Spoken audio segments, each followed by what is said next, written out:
Hello guys, तो कैसे हैं आप सभी। होप आप सभी बहुत अच्छे होंगे। तो आज हम लोग पढ़ने वाले अकाउंटेंसी क्लास 11। आप सभी को बता दूं, दिस इज़ फर्स्ट क्लास। मतलब आप सभी समझ लीजिए कि ये जो क्लास ले रहे हैं क्लास 11 का सबसे पहला क्लास है। ये स्पेशली आप लोगों के लिए रिकॉर्ड किया गया है। फाइन। सो गाइस, क्लास 11 में सबसे पहले हम लोग बेसिक जानेंगे। सबसे पहले हम लोग बेसिक्स जानेंगे, ठीक है। उस बेसिक्स के हेल्प से हम लोग धीरे धीरे फिर आगे बढ़ेंगे। अभी मैं जो आपको पढ़ाने वाला हूँ वो बहुत इंपॉर्टेंट, बहुत बहुत इंपॉर्टेंट है। फाइन। चलिए, तो आइए हम लोग समझते हैं अकाउंटेंसी क्लास 11th में सबसे पहला बेसिक क्या होता है। फाइन। तो सबसे पहला बेसिक आप लोग को यहाँ पे दिख रहा होगा, वो क्या है? वो है आपका सबसे पहला कैपिटल अकाउंट। कैपिटल क्या होता है? What is capital? This is my first question from you कि व्हाट इज कैपिटल। आप कैपिटल से क्या समझते हैं?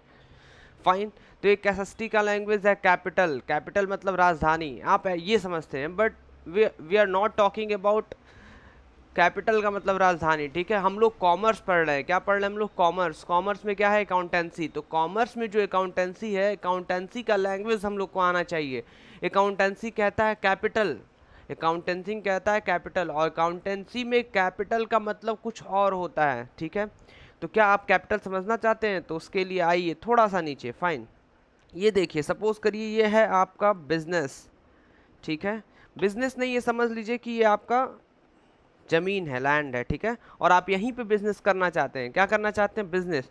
और ये है आप, दिख रहा है कौन है ये आप है, ठीक है। आप क्या करते हैं कि अपने पापा से, आप अपने पापा के पास जाते हैं और 1 लाख रुपीज मांगते हैं। कितना मांगते हैं? 1 लाख रुपीज। और आपके पापा आपको दे देते हैं। फिर वो 1 लाख रुपीज आप क्या करते हैं? अपने बिजनेस में इन्वेस्ट कर देते हैं। आप अपने बिजनेस में क्या करते हैं? इन्वेस्ट कर देते हैं। जो आप अपने बिजनेस में इन्वेस्ट करते हैं उसी को कहा जाता है कैपिटल। जो आप अपने बिजनेस में इन्वेस्ट करते हैं उसी को कहा जाता है कैपिटल। सपोज करिए कि आप 1 लाख रुपए में, 1 लाख रुपए में आपने काउंटर परचेस कर लिया, ठीक है।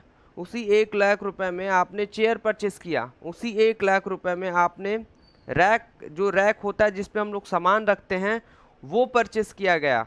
और बाकी उसी 1 लाख रुपए में देखिए जो जो परचेस किया गया हम लोग लिख लेते हैं। पहले तो आपका काउंटर हो गया, जो सबसे आगे रखा जाता है। काउंटर हो गया, चेयर हो गया। इसको क्या बोलेंगे? फर्नीचर बोलेंगे। क्या बोलेंगे? फर्नीचर बोलेंगे। उसके बाद रैक्स भी उसी में आ जाएगा, फर्नीचर में। तो ये भी कहाँ पे आ गया? फर्नीचर में। Fine guys. इसके बाद आप ज़्यादा से ज़्यादा क्या परचेस करेंगे? स्टॉक परचेस करेंगे और कुछ पैसा आपके पास बच जाएगा।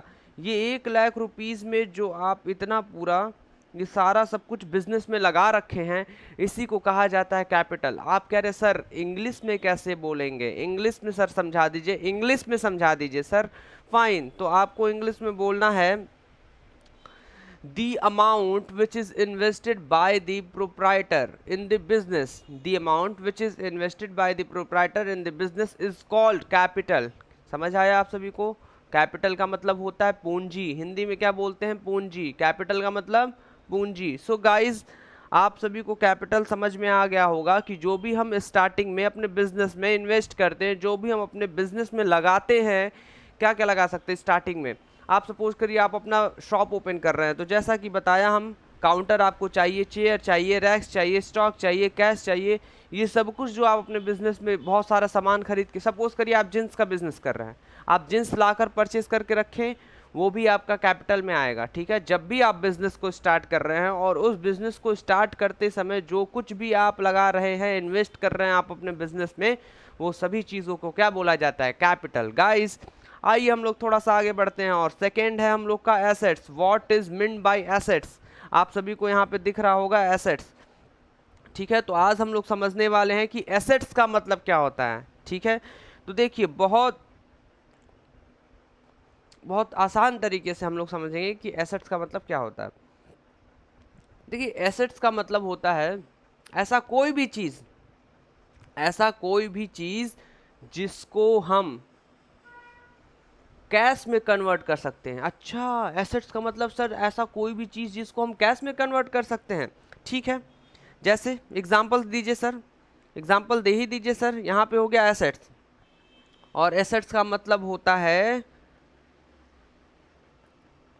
Convert into cash. ठीक है, मतलब कि ऐसा कोई चीज़ जिसको हम कैश में कन्वर्ट कर सकते हैं। इट मीन्स हम उसको अगर बेचेंगे और उससे जो पैसा मिलेगा तो हम जो भी बेच रहे हैं उसको हम क्या बोलेंगे, एसेट्स बोलेंगे। क्या बोलेंगे, एसेट्स। जैसे एग्जांपल, पहला ये बताइए, क्या लैंड हो सकता है? यस सर, लैंड एसेट्स है, अगर हम बेचेंगे तो पैसा मिलेगा। दूसरा बताइए, बिल्डिंग हो सकता है? यस सर, अगर हम बेचेंगे तो पैसा मिलेगा। तीसरा बताइए, जो आपका फर्नीचर था आप उसको बेचेंगे तो पैसा मिलेगा? हाँ सर, वो भी एसेट्स है। एसेट्स का मतलब कि जिसको आप बेचकर पैसे में कन्वर्ट कर सकते हैं, कोई भी ऐसा चीज। The things which can be sold easily, which can be converted into cash. The things which can be converted into cash. ठीक है, ऐसा कोई भी चीज जो कैश में कन्वर्ट हो जाए उसको हम क्या बोलेंगे, एसेट्स बोलेंगे।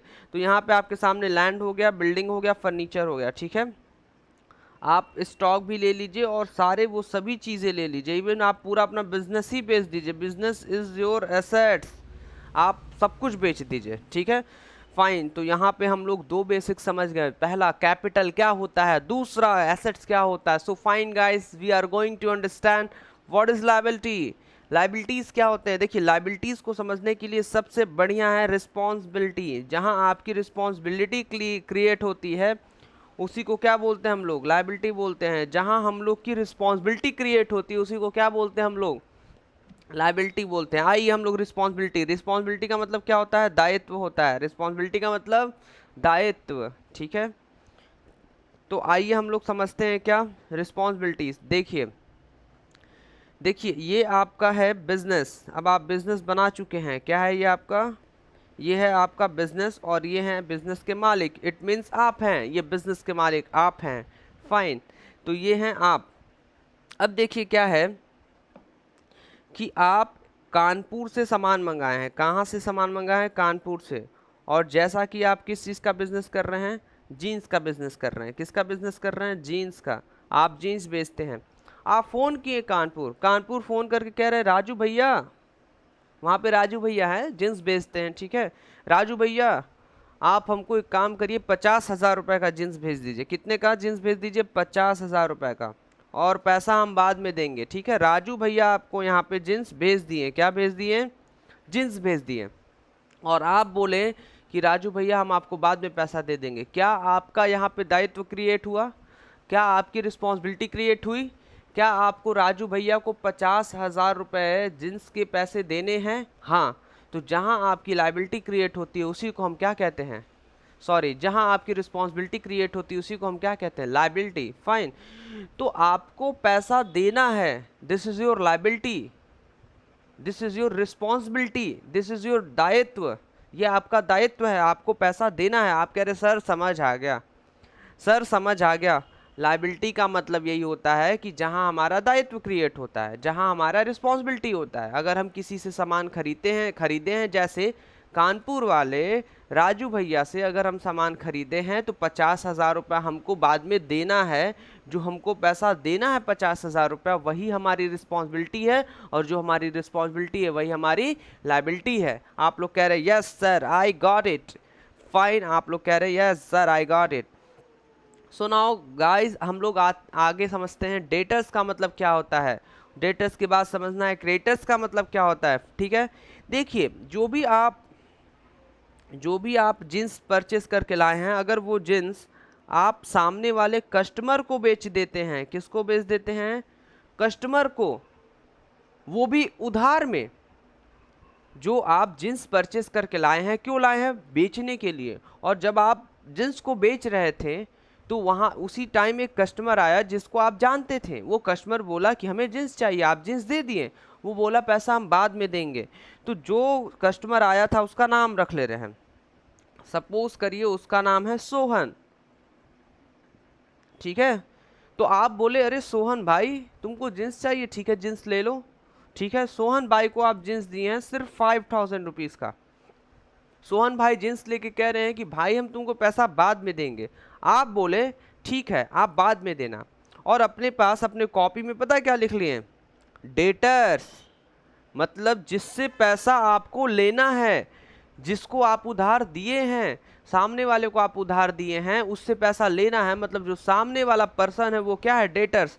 तो आपके लिए जो सोहन क्या है, सोहन डेटर्स है। क्यों? क्योंकि आप इसको क्रेडिट पे सामान बेचे हैं, क्रेडिट पे सामान आप इसको क्या किए हैं, सेल किए हैं। समझ आ रहा है आप सभी को? तो आप कह रहे हैं सर हमको ये समझाइए, इसको तो डेटर्स कहेंगे, ठीक है, ठीक है, इसको डेटर्स कहेंगे। वो जो अगर हम सामान बेच रहे हैं सामने वाले को तो उसको डेटर्स कहेंगे, उधार पे बेच रहे हैं, पैसा बाद में चाहिए, उसको डेटर्स बोलेंगे। सर ये बताइए, ये जो कानपुर वाले राजू भैया हैं जहां से आप सामान खरीदे थे, वो राजू भैया क्या होंगे? देखिए सिंपल सी बात, कानपुर वाले राजू भैया क्या आपको उधार पे सामान दिए थे? आप कह रहे हैं हाँ सर उधार पे तो दिए थे। तो उनको क्या बोलेंगे? उनको बोलेंगे हम क्रेडिटर। देखिए जो क्रेडिट पे सामान देगा हम उसको बोलेंगे क्रेडिटर्स। आप कह रहे हैं अच्छा सर, अगर हम कहीं से सामान खरीद रहे हैं तो राजू भैया कानपुर वाले क्या हुए, क्रेडिटर हुए। क्यों? क्योंकि वो क्रेडिट पे सामान हमको दे रहे हैं। और वही अगर हम जींस जो भी जिस चीज़ का भी बिजनेस कर रहे हैं, अगर हम जींस सामने वाले को बेचेंगे तो जो सामने वाला सोहन है जो 5,000 रुपये का जींस ले गया है, जो कि उधार ले गया, जिसको हम बेच दिए सामने वाले को, उस कस्टमर को क्या बोलेंगे? हम डेटर्स बोलेंगे। आप कह रहे सर क्रेडिटर्स भी समझ आ गया, हमें डेटर्स भी समझ में आ गया, ठीक है। जिससे हम सामान खरीदते हैं क्रेडिट पे, राजू भैया कानपुर वाले क्रेडिटर्स, और जिसको हम सामान बेचते हैं सोहन 5,000 रुपये का जो उधार जींस ले गया है, वो कस्टमर हमारे लिए क्या है, हम उस कस्टमर को क्या बोलेंगे? डेटर्स है। क्यों? क्योंकि उससे पैसा आना है और हमको पैसा देना है जहां से हम क्रेडिटर्स से उधार लिए थे, ठीक है। तो क्रेडिटर्स और डेटर्स आपको समझ आ गया होगा, ठीक है। सो गाइज आप सभी को हम बता दें, हम लोग को डेटर्स भी समझ आ गया, क्रेडिटर भी समझ में आ गया, बट ये ड्राइंग्स नहीं समझ में आ रहा सर। ड्राइंग्स का मतलब सर वही जो छोटे पे बनाते थे ड्राइंग, वही आप बोल रहे हैं सर। फाइन, तो आइए हम लोग समझते हैं ड्राइंग्स का मतलब क्या होता है। गाइज ड्राइंग्स का मतलब क्या होता है, देखिए आप सभी को बता दें। चलिए ड्राइंग्स हम लोग यहीं पे समझ लेंगे। ये देखिए ये है आपका बिजनेस, ठीक है। आप जींस का जो बिजनेस कर रहे हैं, आपके घर से कॉल आया, आपकी मम्मी कॉल की, कहीं बेटा छोटे बच्चों का एक जींस लेते आना, हमें जाना है किसी के मुंडन में और वहीं पे गिफ्ट देना हमको, जो आप जींस लाओगे वो गिफ्ट देना है। तो आप क्या किए, घर पे 1,000 रुपये का जींस आप अपने मम्मी को दे दिए। मम्मी क्या की, गिफ्ट दे दी। क्या आप मम्मी से पैसा मांग सकते हैं? नहीं, आप अपने मम्मी से पैसा नहीं मांग सकते हैं। फाइन। तो देखिए क्या है कि ये जो जींस आप निकाल कर लेकर गए हैं, ये है पर्सनल यूज़ के लिए, इसका पैसा आपको नहीं मिलेगा। तो जो भी ऐसा कोई भी चीज़ जो आप अपने बिजनेस से निकालते हैं, वो भी पर्सनल यूज़ के लिए, उसको हम ड्राइंग्स कहते हैं। जैसे एग्जांपल सपोज करिए आपको कहीं घूमने जाना है, आप 1,000 रुपये कैश निकाले हैं, उसको क्या बोलेंगे? ड्राइंग्स। क्यों? क्योंकि जो 1,000 रुपये कैश निकाले उसी 1,000 रुपये में आप घूमेंगे फिरेंगे। तो ये आपका एक पर्सनल पर्पस के लिए है, पर्सनल एक्सपेंस है आपका। तो आप जब बिजनेस से कोई भी कैश हो गया या कोई भी गुड्स हो गया जो पर्सनल पर्पस के लिए आप निकालते हैं, विड्रॉ करते हैं, जो निकालते हैं आप, उसको क्या कहते हैं? उसको कहते हैं ड्राइंग्स। क्लियर? फाइन। तो आज आपको हम बता दें कि ये जो 5 to 6 हम लोग बेसिक्स सीखे हैं अकाउंटिंग का, ये बहुत इंपॉर्टेंट है और आप इतने अच्छे से सीख गए, इतने अच्छे से सीख गए कि हम आपको बता नहीं सकते गाइस। चलिए तो आप इसको बहुत अच्छे से सीख गए। मैं आपको बता दूं, बच्चे 11th क्या 12th के आगे तक पहुंच जाते हैं और वो कंफ्यूज रहते हैं व्हाट इज एसेट्स। एसेट्स का मतलब उनको नहीं पता होता है, लायबिलिटी का मतलब डेटर, क्रेडिटर्स, ये सब फंस जाते हैं। पर आप ये वीडियो देखें और इस वीडियो से आप पूरा समझ गए, ये बहुत बड़ी बात है गाइस। चलिए तो ड्राइंग्स का मतलब समझ में आ गया। जब भी आप अपने बिजनेस से पर्सनल यूज के लिए कोई भी चीज़ विड्रॉ करते हैं, निकालते हैं, उसको क्या कहते हैं? ड्राइंग्स। उसमें कैश भी हो सकता है, आप कैश 1,000, 10,000, 50,000 जितना भी कैश निकाल रहे हैं अपने पर्सनल यूज़ के खर्च के लिए, पर्सनल एक्सपेंस के लिए, तो वो क्या हो जाएगा? आपका ड्राइंग्स हो जाएगा, ठीक है। इवन जिस चीज़ का आप बिजनेस कर रहे हैं अगर वो भी निकालेंगे तो उसको भी क्या बोलेंगे? ड्राइंग्स बोलेंगे, ठीक है। चलिए तो यहाँ पे हम लोग का इसी के साथ बेसिक्स खत्म होता है। फाइन, अब हम आपको यहाँ पे समझाना चाहते हैं, नेक्स्ट हम लोग को क्या पढ़ना है? नेक्स्ट हम लोग को पढ़ना है जर्नल एंट्री। क्या सीखना है गाइस? Journal entry. और जर्नल एंट्री सीखने के लिए आपको बहुत सारे ट्रांजैक्शंस दिए जाएंगे। जर्नल एंट्री को सीखना है अगर आपको, जर्नल एंट्री हम सिखाएंगे। जर्नल एंट्री पास किए जाते हैं, जर्नल एंट्री कैसे पास होगा हम सिखाएंगे। और उसके लिए आपको दिया होगा ट्रांजैक्शंस। जो भी ट्रांजैक्शंस दिए जाएंगे उस ट्रांजैक्शंस को आपको क्या करना है? जर्नल एंट्री में पास करना है, जनरल एंट्री पास करना है। ट्रांजैक्शंस का क्या क्या पास करना है? General entry. ठीक है, तो देखिए ट्रांजैक्शन दिए जाएंगे तो ट्रांजैक्शन से आपको क्या पास करना है? General entry. और जनरल एंट्री पास करने के लिए आपको किसी न किसी का हेल्प चाहिए, और वो हेल्प कौन करेगा? Golden rule. इट मीन्स आपके पास गोल्डन रूल, आपको गोल्डन रूल समझ में आना चाहिए, आपको गोल्डन रूल याद होना चाहिए। और अगर आपको गोल्डन रूल याद है तो आप जनरल एंट्री आराम से पास कर लेंगे ट्रांजैक्शंस को पढ़कर, ट्रांजैक्शंस को पढ़कर। ठीक है, समझ आ रहा है आप लोग को? फाइन। चलिए, तो आज और आगे बढ़ते हैं हम लोग। और तो देखिए, सबसे पहली बात, आपको गोल्डन रूल आना चाहिए। अगर गोल्डन रूल आपको समझ आता है, गोल्डन रूल अगर आपको याद है, तो आप ट्रांजैक्शंस को तुरंत पढ़ के, तुरंत समझ के, तुरंत जनरल एंट्री पास कर लेंगे। सो गाइस, अब हम लोग को सीखना है क्या? Journal entry. क्या सीखना हम लोग को? General entry. और जनरल एंट्री सीखने के लिए आपको क्या आना चाहिए? Golden rule. और गोल्डन रूल क्या करता है? वो हेल्प करता है। कैसा? जो भी ट्रांजैक्शंस हमारे पास दिया जाता है उस ट्रांजैक्शंस को समझकर और गोल्डन रूल के हेल्प से एंट्री को पास करना सीखना आप सभी को। चलिए, तो आइए सबसे पहले गोल्डन रूल सीखते हैं। गोल्डन रूल आपको ये याद करना है। क्या करना? गोल्डन रूल याद करना है। ठीक है, देखिए गोल्डन रूल की बात करें तो सबसे पहले आता है हम लोग का रियल अकाउंट। गोल्डन रूल में सबसे पहले क्या आता है? Real account. उसके बाद क्या आता है? Personal account. और उसके बाद क्या आता है? Nominal account. समझ आ रहा है आप सभी को? पहला है रियल अकाउंट, दूसरा है पर्सनल अकाउंट, तीसरा है क्या है? Nominal account. Got it? Fine. तो चलिए आइए हम लोग सबसे पहले क्या सीखते हैं? हम लोग सबसे पहले सीखते हैं ये रियल अकाउंट। उसके बाद क्या सीखेंगे हम लोग? Personal account. उसके बाद क्या सीखेंगे हम लोग? Nominal account. क्लियर है? चलिए, तो हम लोग अब आगे बढ़ते हैं। देखिए, रियल अकाउंट कहता है debit what comes in, credit what goes out. कह रहा है कि हमारे बिजनेस में जो भी आएगा हम उसको डेबिट करेंगे, हमारे बिजनेस से जो भी जाएगा हम उसको क्रेडिट करेंगे। आप कह रहे सर देखिए, बिजनेस में क्या आ सकता है? ज़्यादा से ज़्यादा कैश आ सकता है। ठीक है, जब भी हम कोई भी गुड्स परचेस करेंगे तो वो गुड्स आ सकता है, यही आ सकता है, जा सकता है ना। फिर उसके बाद ज़्यादा से ज़्यादा सर मशीन आ सकता है, ज़्यादा से ज़्यादा सर फर्नीचर आ सकता है। और ये जो भी आ सकता है और बिजनेस से जा सकता है, ये सब देखने में तो लग रहा है कि ये सारे एसेट्स हैं। इट मीन्स कि जो एसेट्स है वही आएगा जाएगा। तो अगर कोई भी एसेट्स हमारे बिजनेस में आ रहा है तो हम उसको डेबिट करेंगे, कोई भी हमारे बिजनेस से बाहर जा रहा है तो हम उसको क्रेडिट करेंगे। समझ आया? यस, समझ आ गया। तो रियल अकाउंट यही कहता है कि कोई भी एसेट्स आएगा, what come in, debit what come in, जो भी आएगा डेबिट करिए, जो भी जाएगा क्रेडिट करिए। Got it? फाइन। आगे बढ़ते हैं। आप कह रहे सर पर्सनल अकाउंट है दूसरा, तो सर पर्सनल अकाउंट, देखिए पर्सनल अकाउंट मतलब पर्सनल। देखिए इसमें पर्सन आ रहा है ना, पर्सन आ रहा है ना, ये देखिए पर्सन आ रहा है। क्या आ रहा है? पर्सन। तो मतलब जब भी किसी पर्सन का नाम आ जाए, जब भी किसी पर्सन का नाम आ जाए, जैसे राम हो गया, श्याम हो गया, राम हो गया, श्याम हो गया, सोहन हो गया, मोहन हो गया, सौरभ सर हो गए। ठीक है, जब भी किसी पर्सन का नाम आएगा तो वो किस में आप आ जाएंगे? पर्सनल अकाउंट में। और पर्सनल अकाउंट में आकर देखेंगे कि जो भी सामने वाला बंदा है वो कोई चीज़ रिसीव कर रहा है या वो कोई चीज़ दे रहा है, गिवर है। वो रिसीव कर रहा है मतलब रिसीवर है, और अगर वो कुछ कोई चीज़ आपको दे रहा है तो गिवर है। ठीक है, तो हम देखिए जो भी रिसीव करने वाला होता है, कोई भी चीज़ रिसीव करता है तो रिसीवर को आप क्या कर देंगे? डेबिट कर देंगे, उसके नाम को उठाकर हम डेबिट कर देंगे। और गिवर को क्या करेंगे? हम क्रेडिट कर देंगे। गिवर को क्या करेंगे? हम क्रेडिट कर देंगे। ठीक है, अभी हम लोग एग्जाम्पल समझेंगे, सब पे एग्जाम्पल समझेंगे, ऐसे नहीं होगा, सबका एग्जाम्पल समझेंगे हम लोग। Now next, nominal account. Nominal account किसको कहते हैं हम लोग?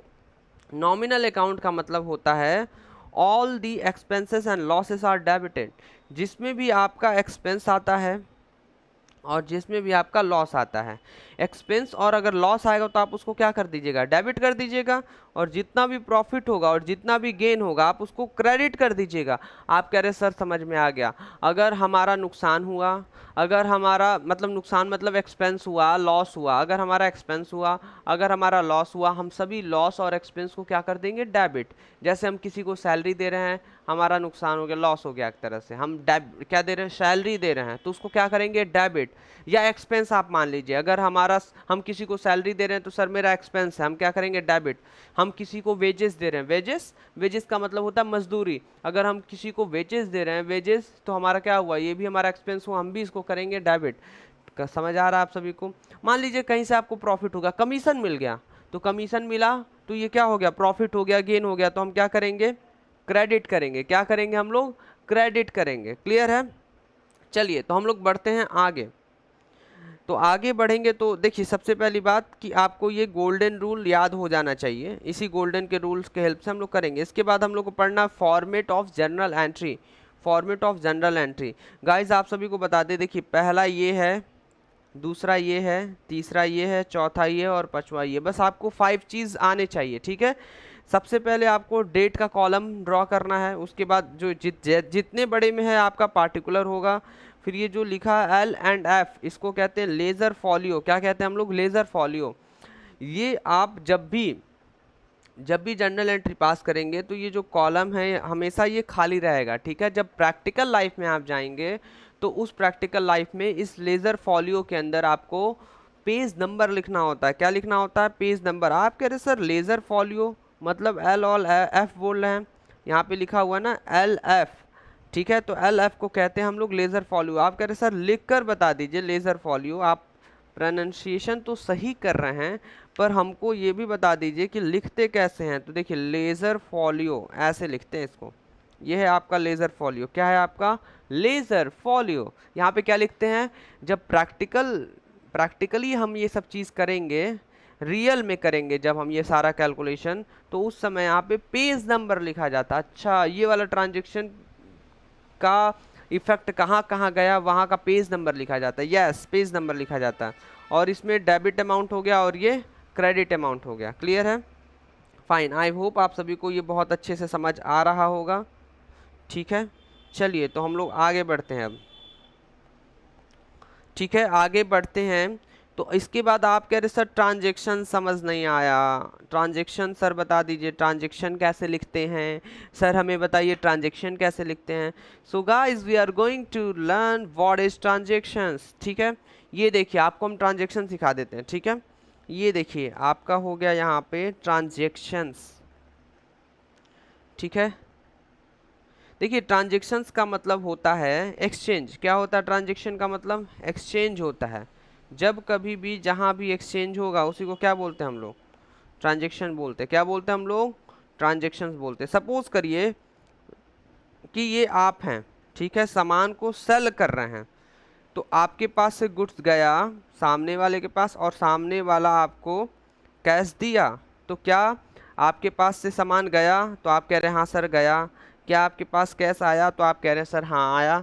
तो आपके पास से गया आया, दो चीज़ों का एक्सचेंज हुआ, गुड्स गया कैश आया, तो इसी को क्या बोलेंगे, इसी को बोलेंगे कि एक ट्रांजेक्शन हो गया। क्या हो गया, ये ट्रांजेक्शन हो गया। क्या हो गया, आप कह रहे सर ट्रांजेक्शन हो गया, ठीक है। क्या हो गया, ट्रांजेक्शन हो गया, ठीक है। चलिए तो हम लोग आगे बढ़ते हैं, ठीक है, फाइन। तो ये ट्रांजेक्शन्स आपको समझ आ गया, ठीक है। आप कह रहे सर ट्रांजेक्शन में ज़्यादा से ज़्यादा क्या हो सकता है। देखिए ट्रांजेक्शन्स में ज़्यादा से ज़्यादा क्या हो सकता है हम बता रहे हैं। पहला ये हो सकता है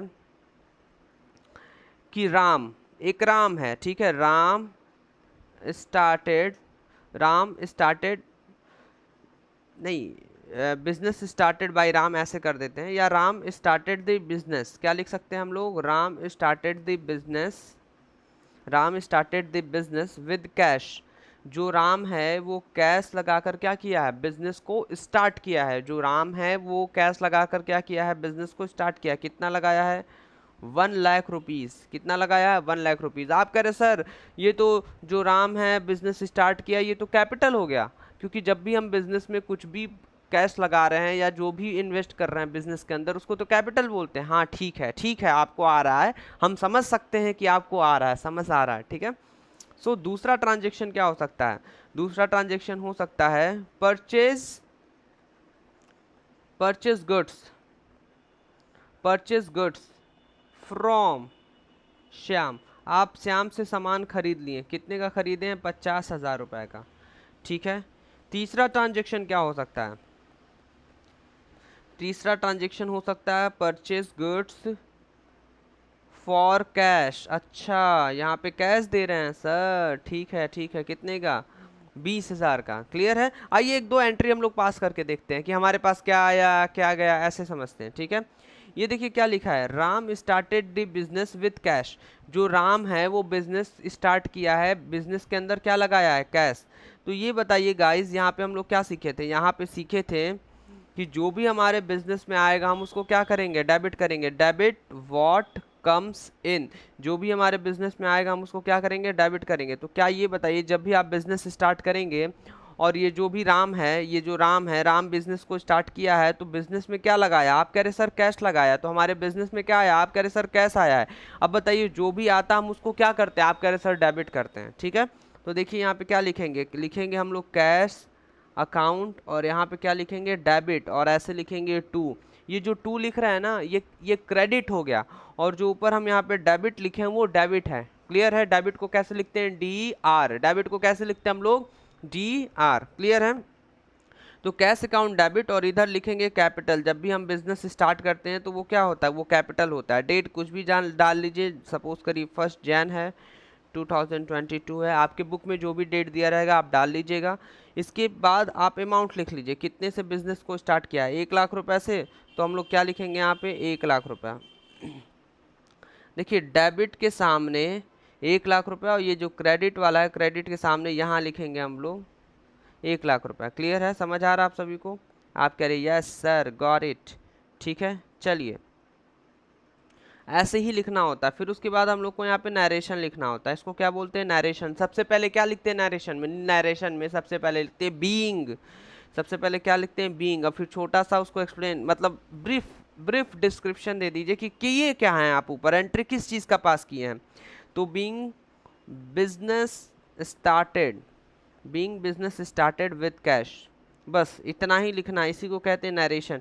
आप कह रहे सर ये एक एंट्री पास हो गया? यस, एक एंट्री पास हो गया। कह रहे सर ये तो बहुत आसान है, बस हमारे बिजनेस में क्या आया उसको हम लिख दिए हैं, बात खत्म। हम कहे यस। चलिए आइए दूसरा ट्रांजेक्शन पढ़ते हैं। लिखा है परचेज गुड्स फ्रॉम श्याम। हम श्याम से सामान खरीदें, कितने का? 50,000 का। तो ये बताइए जब भी आप कोई भी गुड्स परचेज करेंगे तो क्या वो गुड्स आपके पास आएगा? तो जो भी गुड्स आपके पास आ रहा है क्या आप उसको डेबिट करेंगे? आप कह रहे यस सर, जो भी हमारे पास आ रहा है हम उसको डेबिट करेंगे। तो आपके पास क्या आया? गुड्स आया, तो गुड्स को आप डेबिट करेंगे, तो हम डेबिट करेंगे। पर जो हमारे पास गुड्स आता है हम उसको परचेजेस लिखते हैं। जो गुड्स आता है हम उसको क्या लिखते हैं? परचेजेस। तो हम यहाँ पे लिखेंगे परचेजेस अकाउंट डेबिट टू। और बताइए इसमें श्याम लिखा है, श्याम मतलब नाम है, श्याम मतलब पर्सन है, तो हम कहाँ चले जाएंगे? पर्सनल अकाउंट में। और पर्सनल अकाउंट क्या कहता है? कहता है debit the receiver credit the giver. और आपको बताना है कि यहाँ पे जो श्याम है क्या हमको सामान दे रहा है? आप कह रहे हैं हाँ सर ये तो गिवर है, ये तो दे रहा है आपको सामान। आप सामान पर हम सामान परचेस किए हैं, पर किससे परचेस किए? सामने वाले से।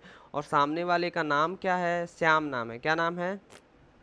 सामने वाले का नाम है श्याम, ठीक है। तो श्याम से हम 50,000 का जो सामान खरीदे हैं, हमारे पास सामान आया है, तो जो आता है हम उसको क्या करते हैं? डेबिट करते हैं। तो डेबिट तो कर दिए, पर जो श्याम है वो क्या है? वो गिवर है। जो भी गिवर होता है हम उसको क्या करते हैं? गिवर को हम क्रेडिट करते हैं। दिख रहा है गाइज आप सभी को? जो गिवर होता है, जो देने वाला होता है, हम उसको क्या करते हैं? क्रेडिट करते हैं। क्या करते हैं? क्रेडिट करते हैं, ठीक है। चलिए तो हम लोग यहाँ पे क्या लिखेंगे? परचेसेस अकाउंट डेबिट टू, यहाँ पे हम लोग लिखेंगे श्याम। क्यों? क्योंकि जो श्याम है वो क्या है? गिवर है। जो श्याम है वो क्या है? गिवर है। और यहाँ पे जो अमाउंट लिखा हुआ है वो कितना लिखा है? 50,000 रुपये। तो हम यहाँ पे कितना लिखेंगे? 50,000, ठीक है। और उसके बाद हमको यहाँ पे नरेशन लिखना होगा, जो कि नरेशन का मतलब होता है कि कम शब्दों में आपको बताना है कि आप ऊपर किस चीज़ का एंट्री पास किए हैं, ठीक है। देखिए ये जो श्याम लिखा है, श्याम के आगे अकाउंट नहीं होगा, बट अगर आप अकाउंट लगाना चाहते हैं तो एपोस्ट्रोफी एस लगाइए और अकाउंट आप लिख सकते हैं। Being goods purchased, being goods purchased, बस ऐसे ही लिख देंगे तो काम हो जाएगा। क्लियर है? आपको समझ में आ रहा है? आप कह रहे यस सर आ रहा है, और डेट यहाँ पे कुछ भी लिख लीजिए, 2 जनवरी लिख लीजिए। क्लियर है? तो अब आइए हम लोग देखिए, इसका मतलब जो ये दूसरा वाला ट्रांजेक्शन था, इसमें कहीं कैश आया है? आप कह रहे सर कैश नहीं आया। अगर कैश नहीं आया है, इसका मतलब यही कि ये जो भी सामान खरीदा गया है उधार पे खरीदा गया है। क्यों? क्योंकि इसमें श्याम आया है, श्याम का नाम आया है। ठीक है, उसी के जस्ट नीचे हम लोग देख लेते हैं, परचेज गुड्स फॉर कैश। इसका मतलब ये हुआ कि हम सामान खरीदे, कैश गया, सामान खरीदे, कैश गया। अच्छा ये बताइए, आप क्या खरीदे हैं? आप कह रहे हैं हम सामान खरीदे हैं, तो आपके पास सामान आएगा तो आप क्या लिखेंगे उसके लिए? परचेजेस लिखेंगे। तो परचेजेस अकाउंट डेबिट, और आपके पास से क्या जा रहा है? आप कह रहे हैं सर कैश जा रहा है, बस क्या आया उसको डेबिट, क्या गया? कैश गया, तो उसको क्या लिखेंगे? क्रेडिट। कितने का? ये 20,000 का। और इधर भी क्या लिखेंगे हम लोग? 20,000 लिखेंगे। और इधर ही हम लोग क्या करेंगे? नरेशन लिखेंगे, being being goods being goods purchased, being goods purchased, बात खत्म। ये स्टार्टिंग में बीइंग लगाना बहुत ज़रूरी है, और किस चीज़ का आप एंट्री पास किए वो भी बताना बहुत ज़रूरी है। ठीक है, ये डेट का हो गया, डेट के बाद ये आपका लेज़र फॉली हो गया, ऐसे थोड़ा सा हम रफली ड्रॉ कर दिए। ठीक है, समझ आ रहा है आप सभी को? फाइन। तो इसके बाद हम लोग नेक्स्ट क्लास में सीखेंगे, अभी तक हम लोग इसको यहीं तक रखते हैं। आज के लिए इतना ही। Thank you so much.